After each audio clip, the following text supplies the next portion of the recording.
Hi friends, எல்லாரும் எப்படி இருக்கீங்க? So welcome back to my சேனலுங்க. இன்றைக்கி வீடியோவில் நம்ம என்ன பார்க்க போகிறோம் அப்படின்னாக்கா, ஒரு சூப்பரான மேங்கோ குழம்பு தாங்க, மாங்காய் குழம்பு பார்க்க போகிறோம்.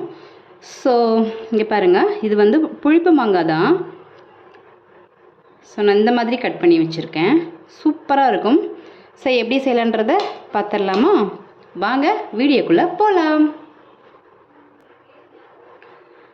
நான் வந்து ஸ்டவ் ஆன் பண்ணி பேன் அடுப்பில் வச்சிட்டேங்க. ஸோ இந்த மாங்காய் குழம்புக்கு வந்து பார்த்திங்கன்னா நல்லெண்ணெயில் செய்யணுங்க. நல்லெண்ணெயில் செஞ்சால் சூப்பராக இருக்கும். ஸோ இது வந்து செக்கெண்ணெய். இப்போ ஆயில் சேர்த்துக்கலாம். மாங்காய் குழம்பு பார்த்திங்கன்னா நம்ம வந்து இதுக்கு புளி சேர்க்க போகிறது இல்லைங்க. ஆனால் மற்ற எல்லாமே பார்த்திங்கன்னா நம்ம காரக்குழம்பு செய்கிற மாதிரி தான். ஸோ ஆயில் கொஞ்சம் சேர்த்து செய்யணும். இப்போது நான் ஆயில் போட்டேங்க. கொஞ்சம் தாராளமாகவே ஆயில் சேர்த்துக்கோங்க. நல்லெண்ணெயில் செஞ்சால் சூப்பராக இருக்குங்க. இப்போ என்ன பண்ணுறோம் அப்படின்னா, வெந்தயம் சேர்த்துக்கிறோம் தேவையான அளவு.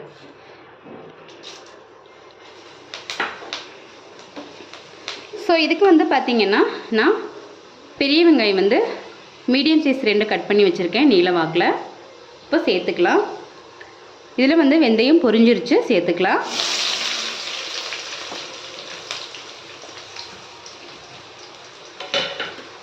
இந்த வீடியோ பார்க்குறவங்க வந்து மாங்காய் வந்து இந்த மாதிரி தனியாக வச்சு குழம்பு செஞ்சுருக்கீங்களா அப்படின்றத உங்களோட ஃபீட்பேக் என்னன்னு சொல்லுங்கள்.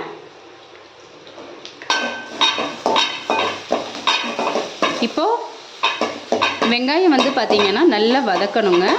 வதங்கட்டும்.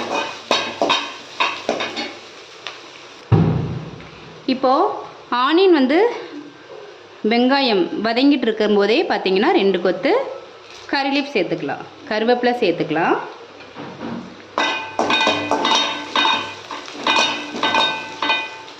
என்னோட வீடியோ வந்து உங்களுக்கு பிடிச்சிருந்தது அப்படின்னாக்கா ப்ளீஸ் சேனலை வந்து சப்ஸ்கிரைப் பண்ணிவிட்டு என்னோட சேனலை வந்து ஃபாலோ பண்ணிக்கோங்க.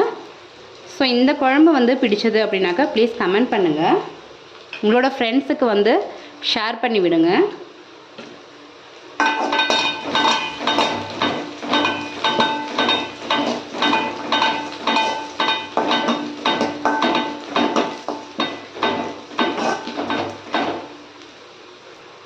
இப்போது வெங்காயம் பார்த்திங்கன்னா நல்லா வந்து வதங்கிடுச்சு. இந்த அளவுக்கு வந்து வதங்கிடுச்சு. இந்த டைமில் நம்ம என்ன பண்ணுறோம் அப்படின்னா, தக்காளி நான் வந்து சின்ன சைஸ் 3 மாங்காய் எடுத்திருக்கேங்க. அதுக்கு ஒரு தக்காளி வந்து அரைச்சி வச்சுருக்கேன்.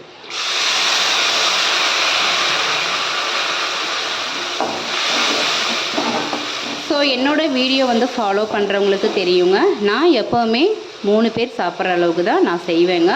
உங்களோட வீட்டில் வந்து எத்தனை நபர் இருக்காங்களோ அதுக்கு தகுந்த மாதிரி மசாலா, தக்காளி, வெங்காயம் வந்து நீங்கள் எடுத்துக்கணும். ஓகேவா?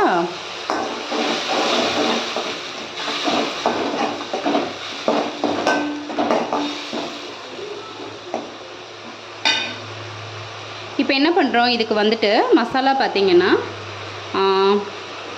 மஞ்சத்தூள், மிளகாய்த்தூள், இது தனி மிளகாய்த்தூள், மல்லித்தூள்.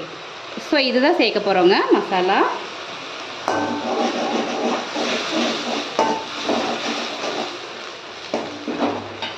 மாங்காய் குழம்புக்கு வந்து பார்த்திங்கன்னா நம்ம புளி சேர்க்கக்கூடாது. ஏன் புளி சேர்க்கக்கூடாது அப்படின்னாக்கா, எப்படி சொல்லுவாங்க, காரடிக்குது அப்படி சொல்லுவாங்க. அதனால் மாங்காய் சேர்க்கக்கூடாது. சாரி, புளி தண்ணி வந்து சேர்க்கக்கூடாது மாங்காய் குழம்புக்கு. நான் அப்படி தான் செய்வேங்க. ஒன்ஸ் நீங்கள் இந்த மாதிரி ட்ரை பண்ணி பாருங்கள். ஒரு சிலர் வந்து புளித்தண்ணி சேர்த்து கூட செய்வாங்க. ஸோ எனக்கு எக்ஸாக்டாக தெரியலங்க. நான் இந்த மாதிரி தான் செய்வேன். சூப்பராக இருக்கும். நல்லெண்ணெய் மட்டும் கொஞ்சம் தூக்கலாக போட்டிங்க அப்படின்னா அவ்வளோ அல்டிமேட்டாக இருக்கும். இந்த மாதிரி வந்து மாங்காய் குழம்பு வந்து சாப்பிட்றவங்களுக்கு வந்து தெரியும். ஸோ அதோட அந்த குழம்பு வந்து எப்படி இருக்கும் அப்படின்னு சொல்லிட்டு செம்மையாக இருக்குங்க. ஸோ இந்த மசாலா வந்து என்ன பண்ண, நல்லா அப்படியே அந்த ஆயில் கூட நல்லா வந்து வதக்கி விட்டுறணும்.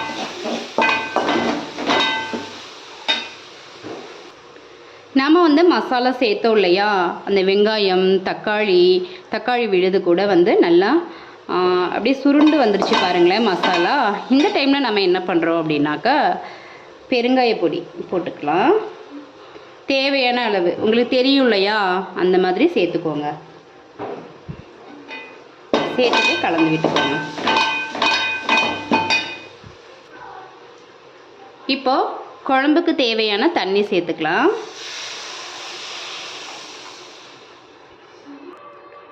இன்னொரு டம்ளர் சேர்த்துக்கிறேன்.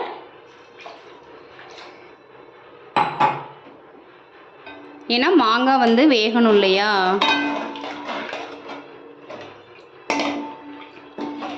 நல்லா கலந்து விட்டுட்டு இப்போ என்ன பண்ணுறோம் அப்படின்னா இந்த குழம்புக்கு தேவையான உப்பு சேர்த்துக்கலாம். உப்பு சேர்த்தாச்சுங்க. இப்போ என்ன பண்ணுறோன்னா நம்ம மூடி போட்டுக்கலாம். குழம்பு வந்து நல்லா கொதி வரட்டுங்க, பார்க்கலாம். இப்போ மூடி போட்டிருந்தோம் இல்லையா, எடுத்துக்கலாங்க. இப்போ அந்த குழம்பு வந்து நல்லா கொதிஞ்சிடுச்சு. இந்த டைமில் என்ன பண்ணுறோன்னா நம்ம வந்து மாங்காய், இது வந்து இந்த நீல வாக்கில் இருக்குல்ல அந்த மாங்காய் கிடையாதுங்க. கிளிமூக்கு மாங்காய் சொல்லுவாங்கள்ல, அது கிடையாது. இது வந்து ரவுண்டு மாங்காய். ஓகேங்களா, சேர்த்துக்கலாம்.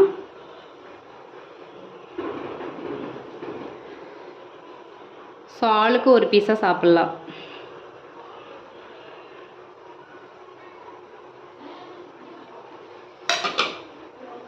மாங்காய் வந்து நல்லா வேகட்டுங்க.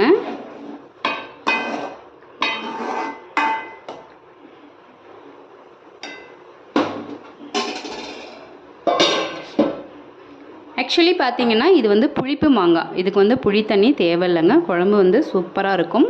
இது நல்லா வந்து குழம்பு வந்து நல்லா கொதிஞ்சு ஒரு கெட்டி பதத்துக்கு வரணும், பார்க்கலாம். குழம்பு வந்து மாங்காய் போட்டு மூடி போட்டிருந்தோம் இல்லையா, இப்போது திறந்துக்கலாங்க. ஸோ நல்லா வந்து கொதி வந்துருச்சு. குழம்பு வந்து ஓரளவு சுண்டி வந்துருச்சுங்க. இந்த மாங்காய்லாம் பாருங்களேன், வெந்ததும் பாருங்கள் மேலே வந்துடுச்சு. பாருங்கள் மிதக்குது பாருங்கள். ஸோ குழம்பு வந்து ரெடி ஆயிடுச்சு. இது வந்து புளிப்பு மாங்காய்ங்கிறனால புளி சேர்க்கலைங்க. ஒரு சில மாங்காய் வந்து பார்த்திங்கன்னா கொஞ்சம் ஸ்வீட்டாக இருக்கும்ல, அந்த மாதிரி மாங்காய் சேர்த்து குழம்பு செய்யும்போது லைட்டாக புளி சேர்த்துக்கணும். அப்போ தான் குழம்பு வந்து நல்லாயிருக்கும். ஸோ நான் வந்து இப்போ என்னென்னா குழம்பு வந்து ரெடி ஆயிடுச்சுங்க. ஸ்டவ் வந்து நான் ஆஃப் பண்ணிக்கிறேன். பாருங்கள், நான் ஒயிட் ரைஸும் சாப்பாடும் வச்சுட்டேங்க. ஸோ சுட சுட சாதத்தில் பார்த்திங்கன்னா ஸோ நம்ம வச்ச மாங்காய் குழம்பு அல்டிமேட்டாக இருக்குங்க. இவ்வளோ சூப்பராக இருக்கும். ஸோ நீங்களும் வந்து ஒரு முறை இந்த மாதிரி ட்ரை பண்ணி பாருங்கள்.